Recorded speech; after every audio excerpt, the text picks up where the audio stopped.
ನಮಸ್ಕಾರ. ದೇವರಿಗೆ ತುಂಬ ಇಷ್ಟವಾದ ಮಂತ್ರ ಯಾವುದು ಗೊತ್ತಾ? ನೋಡಿ, ಹಿಂದಿನ ಕಾಲದಲ್ಲಿ ಅಂದರೆ ಯುಗಗಳು ಆಚೆ ಹೇಳೋದಾದರೆ ಈ ತ್ರೇತಾಯುಗದಲ್ಲೇ ಆಗ್ಬೋದು, ದ್ವಾಪರ ಯುಗದಲ್ಲೇ ಆಗ್ಬೋದು, ಕೃತಯುಗದಲ್ಲಿ ಆಗ್ಬೋದು. ಈ ದೇವಾನುದೇವತೆಗಳನ್ನ ಆಹ್ವಾನ ಮಾಡಬೇಕು ಅಂತಂದಾಗ ಎಲ್ರಿಗೂ ಗೊತ್ತಿದೆ, ಥ್ರೂ ಮಂತ್ರದ ಮುಖಾಂತರ, ತಪಸ್ಸಿನ ಮುಖಾಂತರ ಆ ಯುಗಗಳಲ್ಲಿ ಆಹ್ವಾನ ಮಾಡ್ತಾಯಿದ್ರು. ದೇವರಿಗೆ, ಭಗವಂತನಿಗೆ ಇಷ್ಟವಾದ ಮಂತ್ರ ಹೇಳುವ ಮುಖಾಂತರ ಯುಗ ಯುಗಾಂತರಗಳಿಂದನೂ ಕೃತಯುಗ, ತ್ರೇತಾಯುಗ, ದ್ವಾಪರ ಯುಗದಲ್ಲಿ ಶಿವನಿಗೆ ಓಂ ನಮಃ ಶಿವಾಯ, ನಾರಾಯಣನಿಗೆ ಓಂ ನಮೋ ನಾರಾಯಣಾಯ, ಬ್ರಹ್ಮದೇವನಿಗೆ ಓಂ ಬ್ರಹ್ಮದೇವಾಯ ನಮಃ ಅಂತ ಅಲ್ವಾ? ನೀವು ಈ ಕಲಿಯುಗದಲ್ಲಿ ತುಂಬ ದೇವರಿಗೆ ಇಷ್ಟವಾದ ಮಂತ್ರಗಳು ಯಾವ್ಯಾವಪ್ಪ ಅಂತಂದರೆ, ಈಗ ಶಿವನಿಗೆ ಎಸ್ಪೆಷಲಿ ಈಗ ಭೂಮಿ ಮೇಲೆ ನಾವು ಹುಟ್ಟಿದ್ದೀವಿ ಅಂದರೆ ಎರಡು ಭಾಳ ಮುಖ್ಯ.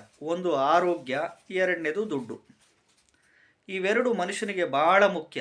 ತದನಂತರ ಒಳ್ಳೆ ಮನಸ್ಸಿರಬೇಕು, ಒಳ್ಳೆ ಮನಸ್ಥಿತಿಗಳು ಇಟ್ಕೊಳ್ಬೇಕು. ಮೂರನೇ ಪಾಯಿಂಟು, ಈ ವಿಚಾರದಲ್ಲಿ ಯಥೇಚ್ಛವಾಗಿ ಶಿವನಿಗೆ ಓಂ ಕ್ಲೀಂ ಅರ್ವೀರಾಯ ಭೂಶಂಕರ ಲಕ್ಷ್ಮೀ ಕುರು ಕುರು ಸ್ವಾಹ, ಓಂ ಕ್ಲೀಂ ಅರ್ವೀರಾಯ ಭೂಶಂಕರ ಲಕ್ಷ್ಮೀ ಕುರು ಕುರು ಸ್ವಾಹ ಅಂತ ಯಥೇಚ್ಛವಾಗಿ ಮಂತ್ರಗಳು ಪಠಣೆ ಮಾಡಿ. ಇನ್ನು ನಾರಾಯಣನಿಗೆ ಓಂ ನಮೋ ನಾರಾಯಣಾಯ, ಓಂ ನಮೋ ಭಗವತೆ ವಾಸುದೇವಾಯ. ಇನ್ನು ಬ್ರಹ್ಮನಿಗೆ ಓಂ ಬ್ರಹ್ಮಸ್ಪತಿಯೇ ನಮಃ, ಓಂ ಬ್ರಹ್ಮದೇವಾಯ ನಮಃ. ಇನ್ನು ಆಂಜನೇಯ ಸ್ವಾಮಿಗೆ ಹನುಮಾನ್ ಚಾಲೀಸ್, ಯಂತ್ರೋದ್ಧಾರಕ ಹನುಮಸ್ತೋತ್ರ ಅಂತ ಹೇಳ್ತೀವಿ. ಪ್ರತಿ ಮಂಗಳವಾರದ ದಿನ, ಪ್ರತಿ ಶನಿವಾರದ ದಿನ ಹನುಮಾನ್ ಚಾಲೀಸ್ 7 ಬಾರಿ ಪಠಣೆ ಮಾಡಬೇಕು. ಖಂಡಿತವಾಗ್ಲೂ ಇಷ್ಟಾರ್ಥಗಳು ಸಿದ್ಧಿಯಾಗುತ್ತೆ, ಮನಸ್ಸಂಕಲ್ಪಗಳು ಖಂಡಿತವಾಗ್ಲೂ ಸಿದ್ಧಿಯಾಗುತ್ತೆ. ಇನ್ನು ನಿಮ್ಮ ಡ್ಯೂಟಿ ಕಷ್ಟಪಟ್ಟು ಬೆವರು ಸುರಿಸಿ ಉದ್ಯೋಗ, ವ್ಯಾಪಾರ, ವ್ಯವಸಾಯ ಮಾಡೋದು ಮಾಡಲೇಬೇಕು.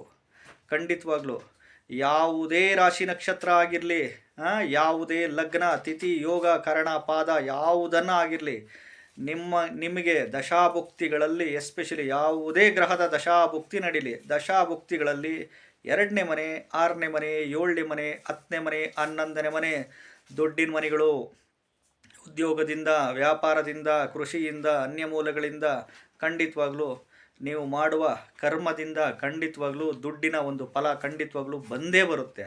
ಅರ್ಥ ಆಯ್ತಾ? ಈ ಒಂದು ಮಂತ್ರಗಳು ಯಥೇಚ್ಛವಾಗಿ ಅನ್ಲಿಮಿಟೆಡ್ ಪಠಣೆ ಮಾಡ್ತಾ ಬನ್ನಿ. ಒಂದು ವಿಚಾರ ಹೇಳೋಕ್ಕೆ ಇಷ್ಟಪಡ್ತೀನಿ, ಭಗವಂತ ಒಬ್ಬನೇ, ನಾಮ ಹಲವು, ರೂಪ ಹಲವು.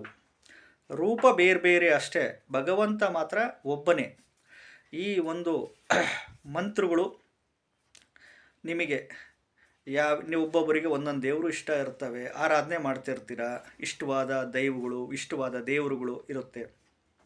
ಯಥೇಚ್ಛವಾಗಿ ಈ ಮಂತ್ರಗಳು ಅನ್ಲಿಮಿಟೆಡ್ ಪಠಣೆ ಮಾಡ್ತಾ ಬನ್ನಿ.